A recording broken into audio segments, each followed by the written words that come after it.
Welcome back to the channel that celebrates itself, the Shoegaze in 93 channel. And today we continue with the Why Are They Shoegaze series. And this one is going to be probably the most contentious one yet. And it's going to receive plenty of hate mail and hateful comments. But this is Why Are They Shoegaze? The Jesus and Mary chain. Oh yes, let's go for it. Let's go for it. The flame war starts here. So yeah, the Jesus and Mary chain, definitely one of these fringe bands whereby they are always mentioned in the in that category of shoegazing. Psycho Candy, 1984. That's the album that's obviously catapults them into the category. That's what lingers in the mind most. Their debut album from 1984, Psycho Candy, for its feedback drenched songs, fuzz, the chin high fuzz of William Reid, Jim, and and the sort of the laissez-faire, careless, mumbling vocals of Jim Reid, who's like singing calmly through an atomic bomb explosion. And then you've got like Bobby Gillespie, later of Primal Scream, was on the drums, doing the whole sort of Mo Tucker, Velvet Underground, one arm drumming, standing up kind of thing. And Douglas Hart as well, I think he was the bass player. And they were formed in Scotland, East Kilbride. And the question is, does the Mary chain... the question is, does shoegaze exist without the Mary chain? Is the Cocteau Twins enough? Does My Bloody Valentine, Slow Dive, Lush, Ride, Chapter House, Blind Mr. Jones, you name it, the Boo Radleys, Pale Saints, Verve, do they happen with just the Cocteau Twins alone? That is the question.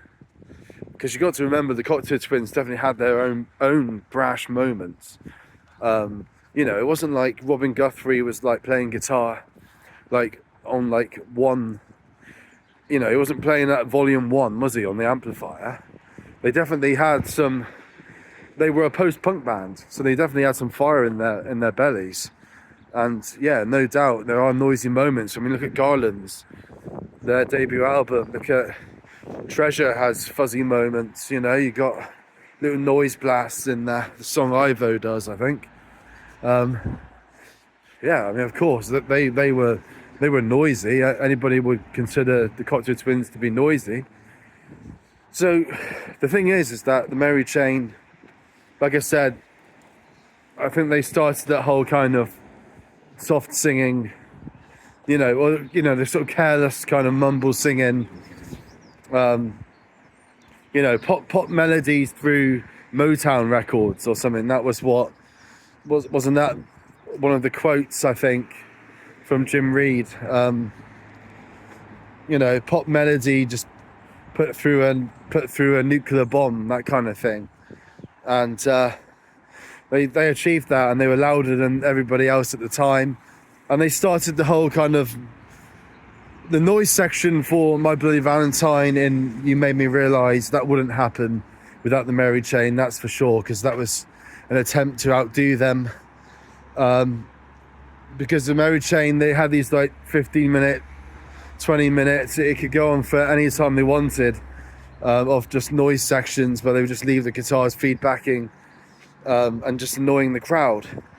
And but that's one of the things, that kind of prevents them from being truly shoegaze. I think it's, if you look at Jim Reid and William Reid in interviews, it's very much like the Gallagher brothers, that they are set out to just be an outrageous punk band to take over the music scene, and they believed that they were the best band in the world. They just had that cocky attitude in interviews, and of course, they were just really punk, with the leather jackets, and they wanted to annoy the crowd, and Alan McGee was like pushing them to do it, and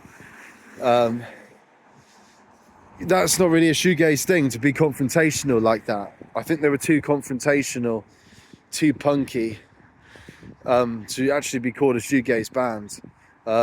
You've got to be more relaxed than that, really.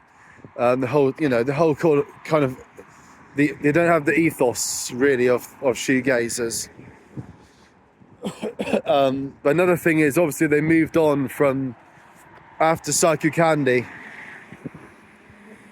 Actually, let's just back up the story a little bit. So yeah, I mean, for example, if you read the Creation Records book, 1985 Polytechnic riots.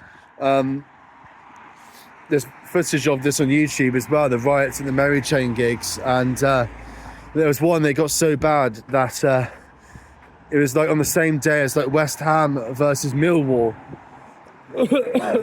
two of the biggest hooligan tribes in English football, and they were like playing a match on the same day as a Mary Chain gig, and word went around that trouble always kicks off at the Mary Chain gigs. And so they have the hooligans of West Ham and Millwall turn up at a gig, and yeah, that obviously must have just spilled over, massively spilled over. So that just gives you an indication of the confrontation that they were willing to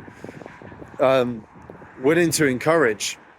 But yeah, after Psycho Candy, you got Darklands, and they really dialed down the feedback. It's not so much noise going on. It's more just 70s rock and roll, especially with the Automatic album, which was the first album that Alan Moulder worked on as a mix engineer.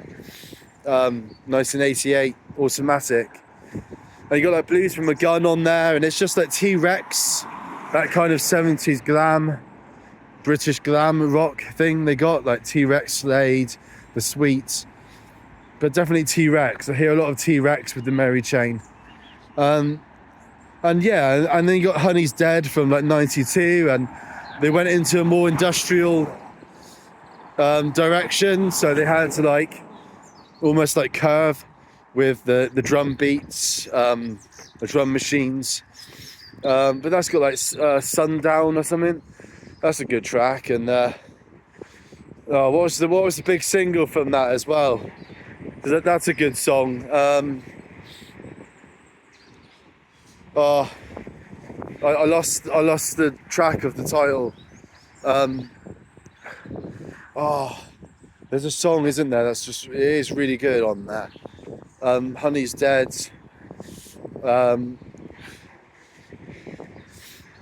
Yeah, I can't think of the big single from that, but it was just archetypical of the whole album as a whole. And but yeah,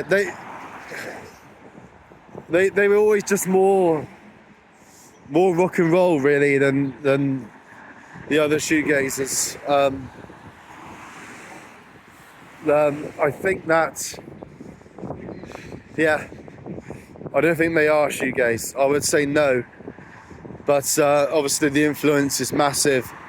But the biggest question for me is that, does shoegaze exist without the Mary Chain? Because you've still got the Cocteau Twins.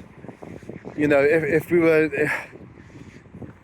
we look back at history, if we take the Mary Chain out, imagine they never formed, it never happened, which would be quite disastrous for Creation Records if that was the case.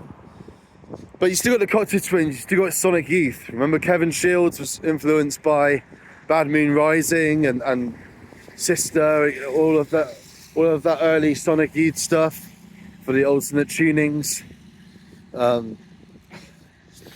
You've still got Husker Du, you still got the Cure, you still got the Chameleons knocking around, you still got Spacemen 3. I think you need to remember the influence of those guys, the whole sort of 60s psych revival that they brought with them. You still got Galaxy 500.